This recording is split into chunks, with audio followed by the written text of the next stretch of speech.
Afternoon all. Question and answer with a special guest today, me. I've been asked a few questions and I thought I'll go through a few things. Now, if I was going to start afresh, I hadn't done anything to do with slingshots, what would I do? What would I advise? And I can't believe I'm saying this, I'm giving out advice, but it's good. So what slingshot would I go for? This, the Wasp Enzo. It's off Wasp's website and it comes with clips. Now, why would I go for this one? It's very pocketable, it's a nice small size, it's cheap, it's £25, something like that, and it can be shot OTT, so it comes over the top of the forks, or TTF, which is through the forks. Now, why would I advise having a frame that does both? Purely for the reason of, there's two types.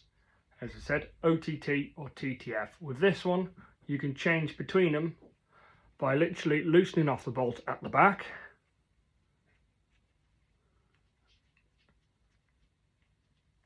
And then change it to the other. Put the band back in and tighten it back up. I just tighten this up by hand just to show, but make sure they are tightened properly.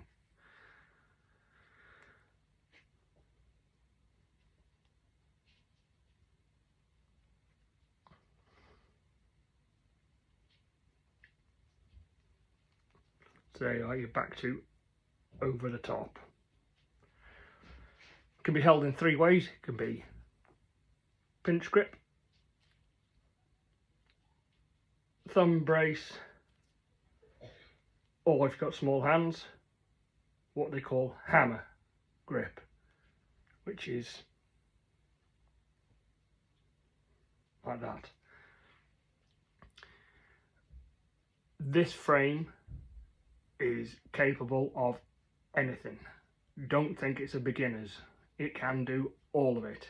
It's just us men, we get a bit, what's the word now? Boys in their toys, I'll say. And you like more. So say, this can do it all.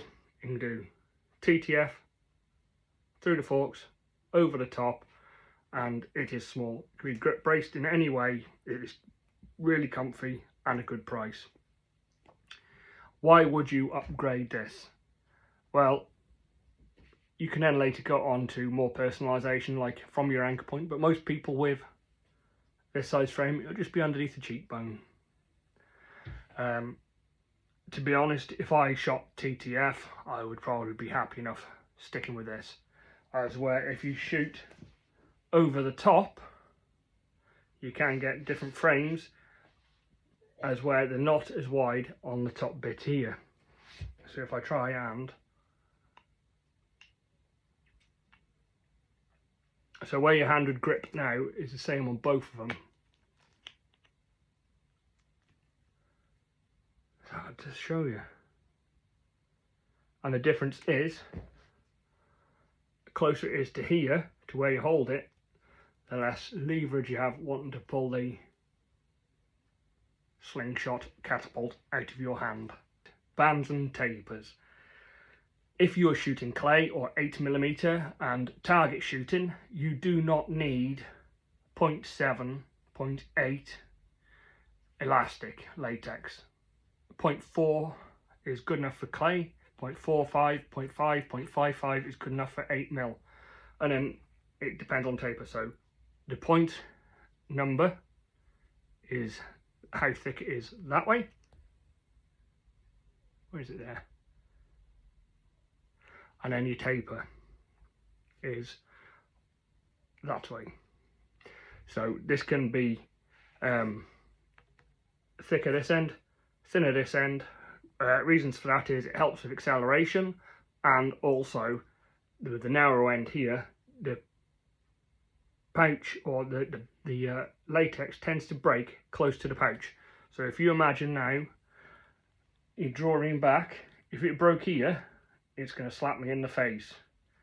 But because it's now around here, this is where it will break and your face is safe. Regarding the slingshot, I don't think you'll find many people who disagree with my suggestion of the Wasp Enzo. If they do, it will just be a similar designed one. But until you know whether you want to shoot over the top or through the forks, get something like this. Final one I'm going to go on about is Catchbox. Would I have spent a tenner or would I have spent £25 on a Catchbox? Well, I did the £10 option. And yes, it has done me well. Sorry the curtains here. But it is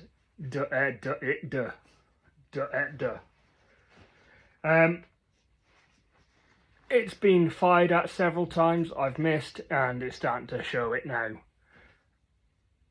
It is a very lightweight material and a very thin frame. This one obviously has been going out of shape on a slight angle, and it's changing shape. I did brace up the back diagonally with cable ties and then put the cardboard there, and then you had the curtain inside it, and the curtain caught the ammo. It went against cardboard and dropped down. But what's happened is the design in it is Velcro sewn to the top. As it's worn out, it's come off here and it's come off almost everywhere on the inside as well. So £10, done me alright, but it hasn't lasted as long as what I hoped. So what would I have bought, knowing what I know now? I would have gone to, and I haven't seen another one as strong as built as this, Lone and Grey on their website for a Catchbox. It's a different material on the sides. It is see-through, but it is a lot stronger. The framework in it is a lot more secure. This one will fold up that way instead of left to right like the old one, and it makes a world of difference on the rigidity of it. It's got a curtain in the middle, and that is double skinned, and the way it is fixed in it is different as well. Where the material comes at the top, it then goes down, and then the Velcro sewn to it, and the curtain goes continuing along that line. So that should last a lot better. It looks a lot stronger already. A few other things is, it came with a target already, albeit not this one, just a slightly bit smaller, but come with a target, and this material on the front. It is heavy duty. It's sewn to what was originally there, and I have been trying it out and I have hit it a couple of times and there's not even a mark on it. It is one heck of a lot stronger than what the other one was. But I say we're talking about £15 more. And I would have bought this if I knew such difference. Other things this has got for it, going for this one, is inside up here. There's two loops where you can attach anything else to. So if you want to hang a can from it, you'd go from across one down to the other, hang a can from there, and yes, an awful lot more sturdy. Last of all, if you're watching this on YouTube, could you please subscribe to my channel, and if you want to, turn off all notifications, because I'm happy enough with that. All I want to do is able to go live so I can join other people in the slingshot world around the world and just shoot with them from the comfort of my own house. Thank you.